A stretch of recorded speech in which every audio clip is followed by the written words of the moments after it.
వివాహం చేసుకున్నారు. వీరిరువురు ఈ నియోజకవర్గ వాసులే.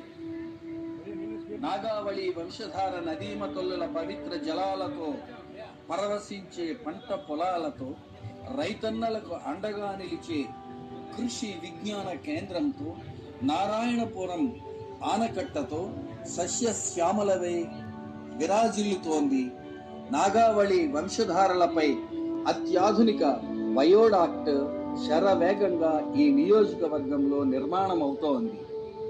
ఎందరో నిస్వార్థ ప్రజాప్రతినిధుల ఆశీర్వాదాలతో అభివృద్ధి పదంలో పయనిస్తున్న ఈ నియోజకవర్గం కేంద్ర పౌర విమానయాన శాఖ మార్చులు కింజరాపు రామ్మోహన్ నాయుడు, గౌరవ మంత్రివర్యులు కింజరాపు అచ్చెన్నాయుడు గారు, అభ్యుదయవాది నిరంతర ప్రజాసేవకులు ప్రస్తుత శాసనసభ్యులు కూన రవికుమార్ల పాలనలో ఈ నియోజకవర్గం అభివృద్ధి పథంలో